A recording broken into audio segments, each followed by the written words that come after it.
क्या हो अगर आप किसी को बार बार मारें और हर बार वो फिर जिंदा हो जाए, या फिर आप खुद एक ऐसे टाइम लूप में फंस जाए जहां हर गलती की सजा बार बार मिले। ये कहानी है एक ऐसे किलर की जिसे मौत भी नहीं रोक पाई, लेकिन उसका अतीत उसे छोड़ने को तैयार नहीं था। कहानी की शुरुआत एक शांत से रेस्टोरेंट से होती है जहां हम चार्ली को अंदर आते हुए देखते हैं।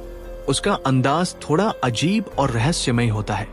तभी वहां काम करने वाली लड़की आना उसकी टेबल साफ करने आती है। चार्ली उसे अचानक अपने सामने बैठने के लिए कहता है, जैसे वो पहले से उसे जानता हो।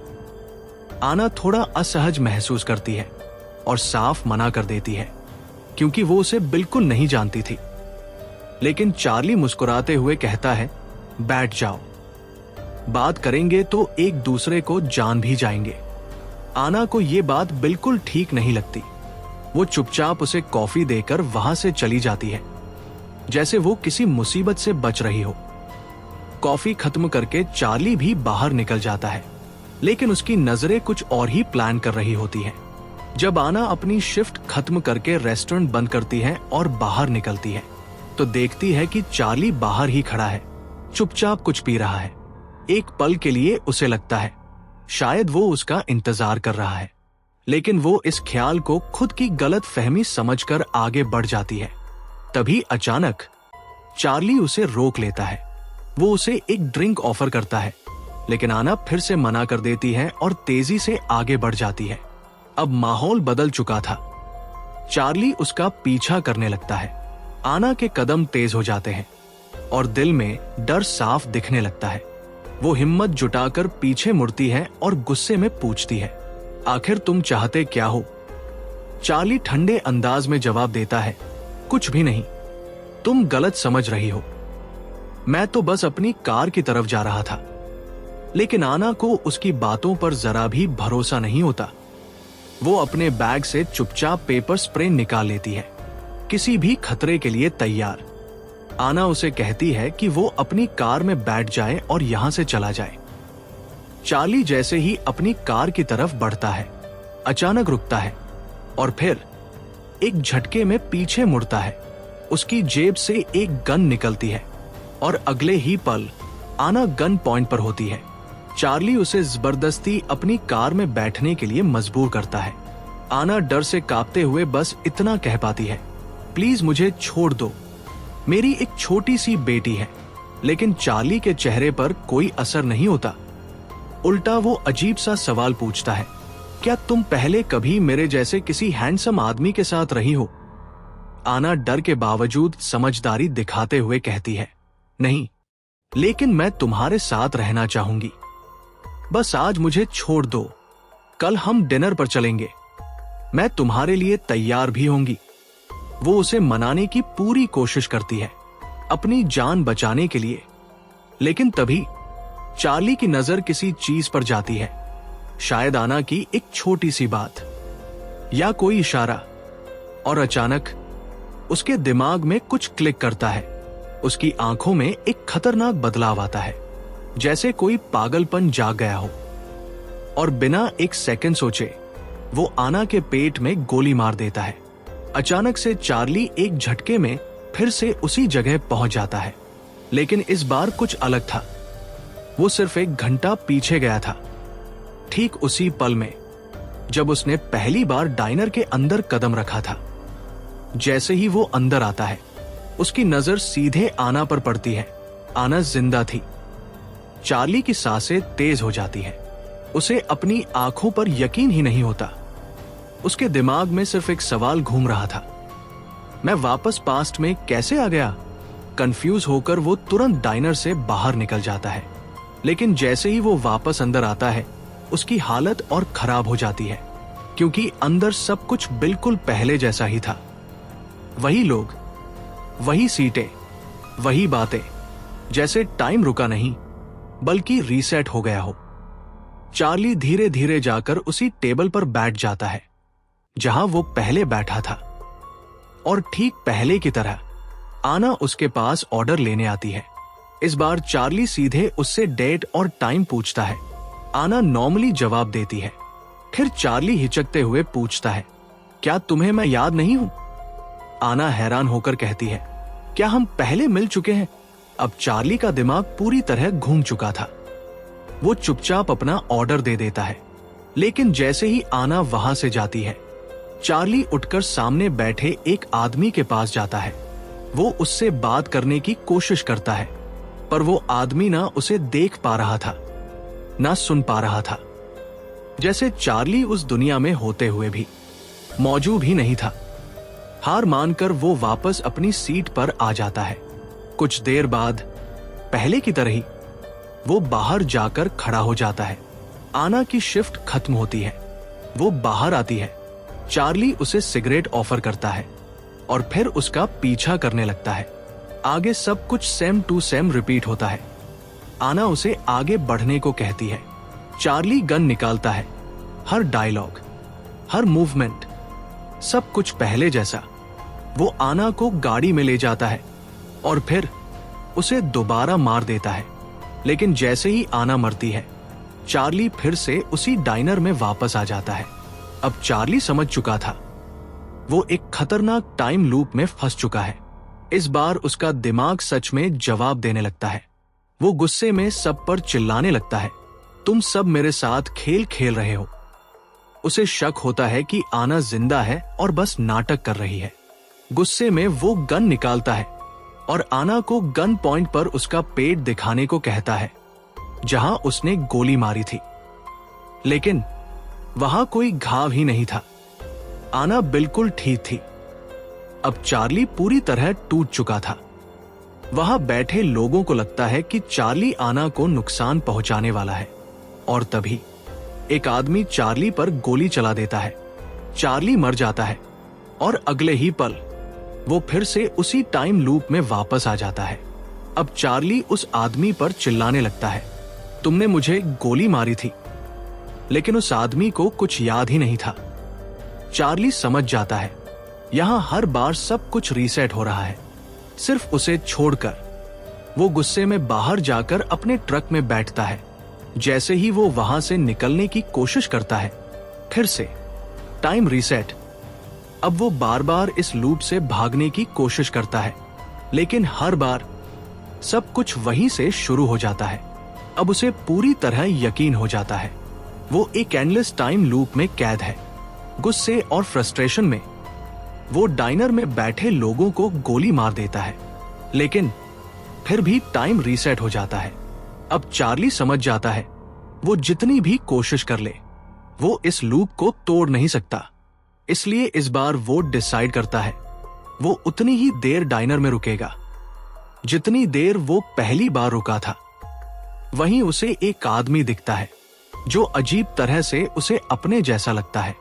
चार्ली उससे बात करने की कोशिश करता है, यहां तक कि पूछता है, अगर तुम भी इस टाइम लूप में फंसे हो तो बताओ, शायद हम मिलकर निकलने का रास्ता ढूंढ ले।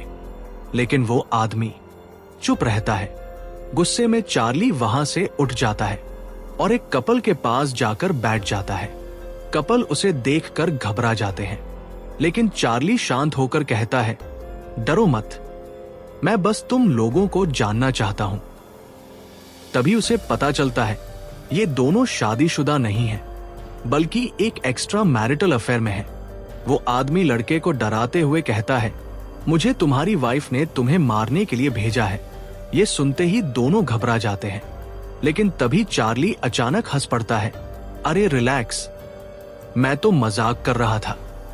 इतना कहकर वो वहां से उठ जाता है और जाकर दो नर्सों के पास बैठ जाता है, लेकिन उन्हें उसका वहां बैठना बिल्कुल पसंद नहीं आता और वो दोनों उठकर चली जाती हैं। चार्ली भी बाहर निकल आता है और तभी लूप फिर से शुरू हो जाता है। अब चार्ली को उन दोनों पर गुस्सा आ चुका था। उसे याद था कि एक नर्स वॉशरूम से बाहर आई थी। इस बार वो प्लान बनाता है। वो पहले ही वॉशरूम के अंदर पहुंच जाता है और मौका मिलते ही पहली नर्स को बेरहमी से मार देता है। लेकिन इस बार कुछ अलग होता है। नर्स को मारने के बाद भी लूप रीस्टार्ट नहीं होता। चार्ली पहली बार डर जाता है, घबराकर जल्दी जल्दी सोचता है। वो नर्स की बॉडी को एक कार्ट में छुपाता है और उसे बाहर ले जाने ही वाला होता है कि पीछे से एक आदमी आ जाता है। ये कार्ट मेरी है। चार्ली मजबूरी में कार्ट उसे दे देता है और बाहर निकल आता है। अब चार्ली उस डेड बॉडी को ठिकाने लगाने वाला था, लेकिन तभी दूसरी नर्स उसे ढूंढते हुए आ जाती है। चार्ली मासूम बनकर कहता है, मैंने तो किसी को नहीं देखा, लेकिन मेरे पास ट्रक है, हम साथ चलकर ढूंढ सकते हैं। नर्स को उस पर थोड़ा भरोसा हो जाता है और वो दोनों डाइनर के अंदर चले जाते हैं। उधर चार्ली ने उस आदमी को भी मार दिया था जो कार्ट खाली करने वाला था, क्योंकि अगर उसे बॉडी दिख जाती तो सब खत्म हो जाता। सब कुछ छुपाने के बाद चार्ली होटल के अंदर वापस आता है। वहां कुछ लोग एक सीरियल किलर के बारे में बात कर रहे होते हैं। चार्ली उनके बीच बैठ जाता है जैसे वो उनका दोस्त हो और उनके लिए भी बियर ऑर्डर कर देता है। तभी आना उन्हें टोकती है, ये बार नहीं है, होटल है, अगर और पीनी है तो बाहर जाओ। इतने में दूसरी नर्स भागती हुई आती है और बताती है, मेरी दोस्त गायब है और जब वो आखिरी बार दिखी थी तो ये आदमी वही था। वो चार्ली की तरफ इशारा करती है, लेकिन चार्ली घबराता नहीं, बल्कि अचानक उठता है और पास बैठे उस कपल के पास जाता है जो एक दूसरे को धोखा दे रहे थे। गुस्से में वो अपनी जेब से चाकू निकालता है और लड़की का गला काट देता है। फिर लड़के से कहता है, जो तुम कर रहे हो वो बाइबल में गुनाह है, और उसे भी मार देता है। अब हालात और खतरनाक हो जाते हैं। नर्स उसे रोकने आती है, लेकिन चार्ली उस पर गन तान देता है और पीछे खड़े सैम से भी कहता है, अपनी गन निकालो, मुझे पता है तुम्हारे पास है। फिर सबको देखकर कहता है, मैं तुम सबको 1 सेकंड में मार सकता हूं। लेकिन उसमें मजा नहीं आएगा। जैसे ही वो ये कहता है, पीछे से कोई आता है और चार्ली को मार देता है। लूप फिर से शुरू। अब चार्ली फिर उसी जगह बैठा है जहां पहले था। वो आसमान की तरफ देखकर कहता है, अगर तुम भगवान हो तो मेरी बात सुनो, मुझे यहां से निकालो। फिर वो कहता है, अगर छोटी मछलियों के टैंक में एक शार्क छोड़ दी जाए तो क्या होगा? वो सबको खा जाएगी और मैं भी यही करने वाला हूं। इसके बाद चार्ली पागलों की तरह उठता है और सब लोगों को एक एक करके मार डालता है। खून, चीखें और मौत हर तरफ फैल जाती है। लेकिन सबको मारने के बाद भी लूप फिर से शुरू हो जाता है। ऐसे ही ना जाने कितने लूप चलते रहते हैं, जहां चार्ली हर बार सबको मार देता है। शेफ भी हिम्मत दिखाता है और चार्ली को मार देता है, लेकिन हर बार सब कुछ फिर से शुरू हो जाता है। चार्ली अब पूरी तरह एक साइको किलर बन चुका था। उसे अब मारने में मजा आने लगा था। उसने हर तरीका आजमा लिया, हर नया आइडिया, हर नई मौत, लेकिन अब वो खुद भी थक चुका था। अब उसे आना की हर लाइन, हर डायलॉग याद हो चुका था। वो उसे बोलने ही नहीं देता और सीधे कहता है, जाओ बेकन और टोस्ट लेकर आओ। आना कहती है, सॉरी, इस टाइम हम ब्रेकफास्ट सर्व नहीं करते। चार्ली गुस्से में कहता है, मुझे पता है, और ये भी कि फ्रिज में अंडे हैं, जाओ बनाओ। जब आना फिर मना करती है तो चार्ली खुद किचन में घुस जाता है, अंडे निकालता है और शेफ से कहता है, बना के दो वरना मार दूंगा। लेकिन इस बार शेफ उससे ज्यादा ताकतवर था। एक ही पंच में चार्ली जमीन पर गिर जाता है और फिर शेफ उसे बेरहमी से मार देता है। अब एक नया लूप शुरू होता है, जहां हर बार शेफ चार्ली को मारता है और चार्ली फिर जिंदा हो जाता है। कई बार चार्ली जीतता है, कई बार शेफ। इस बार चार्ली शेफ को गोली मार देता है, खाना बनाता है, खाता है और फिर खुद को भी गोली मार देता है, और फिर वो फिर से उसी शुरुआत में पहुंच जाता है। अब वो पूरी तरह टूट चुका था। जब वो डाइनर में एंटर करता है तो उसकी आंखों में आंसू होते हैं। वो चुपचाप बैठ जाता है और नोटिस करता है इस बार कुछ अलग है। इस होटल में कोई बुरा इंसान है। तभी एक आदमी उसे घूरता है और पूछता है, तुम कौन हो? चार्ली गुस्से में चिल्लाते हुए कहता है कि अब वो इन सब चीजों से तंग आ चुका है। बस करो, मैं आ गया हूं इस खेल से बाहर। अब मैं तुम सबको खत्म कर दूंगा। उसकी आवाज में पागलपन साफ दिख रहा था।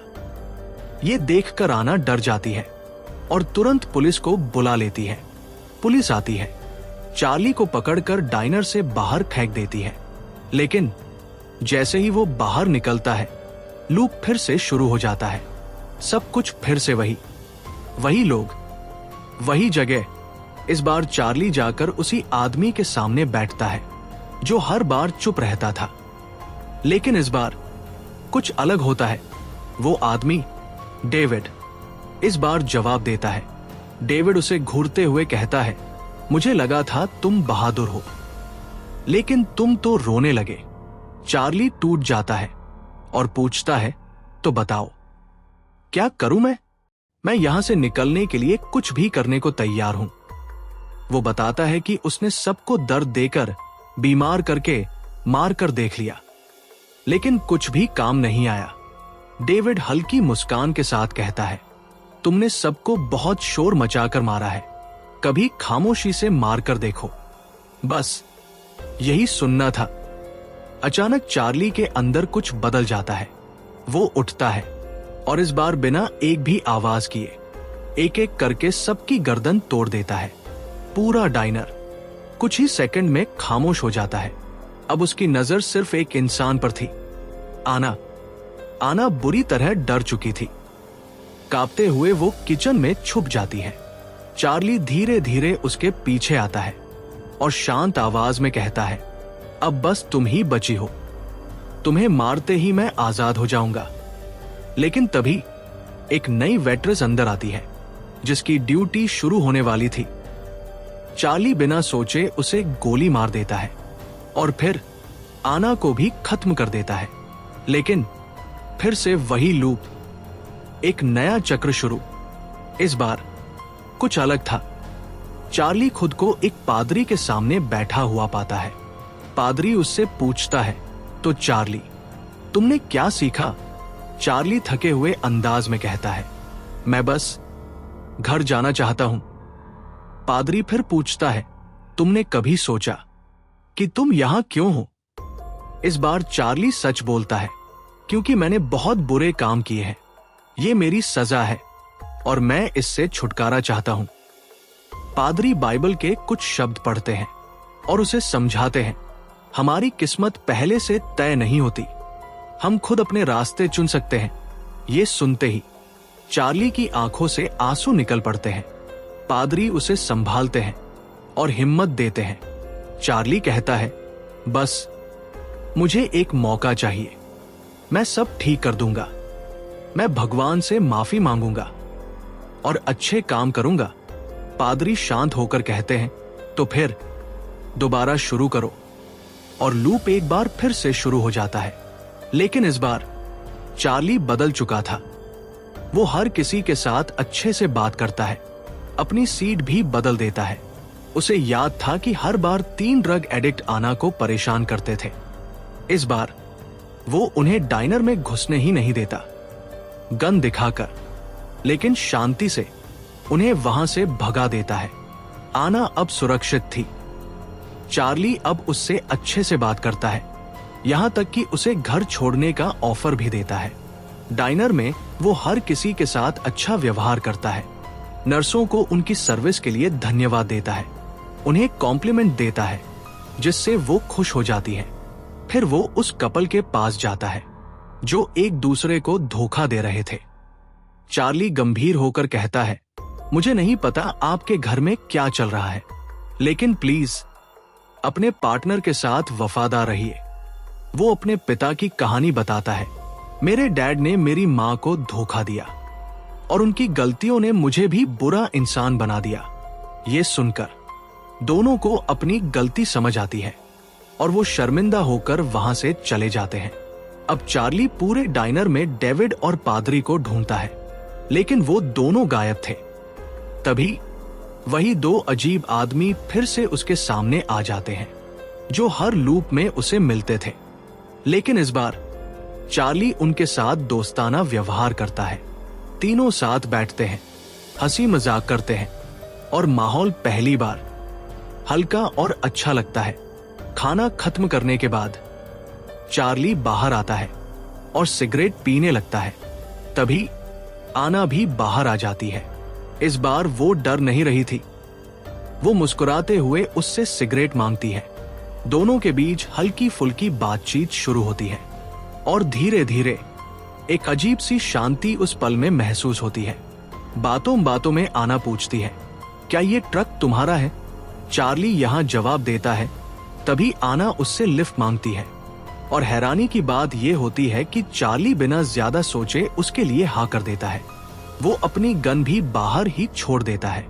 अब चार्ली खुद भी कंफ्यूज हो जाता है, क्योंकि ये पहली बार था जब कोई लड़की उसके साथ इतनी आसानी से कंफर्टेबल हो रही थी। आना धीरे धीरे उसके करीब आने लगती है।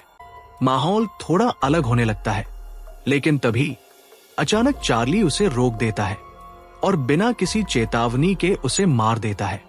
चार्ली को लगता है कि अब फिर से सब कुछ पहले जैसा शुरू हो जाएगा। वही टाइम लूप, वही घटनाएं, लेकिन इस बार कुछ भी नहीं होता और यहीं से कहानी पूरी तरह पलट जाती है। हमें एक हाईटेक फैसिलिटी दिखाई जाती है जहां से ये सब कंट्रोल हो रहा था। तब खुलासा होता है कि जो कुछ भी हम अब तक देख रहे थे वो असल में हकीकत नहीं था। वो एक एक्सपेरिमेंट था, एक स्टिमुलेशन जो बार बार चार्ली के दिमाग के अंदर चलाया जा रहा था।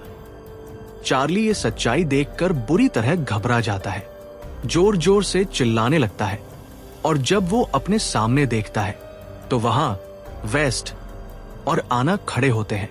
असल दुनिया में अब सच्चाई सामने आती है।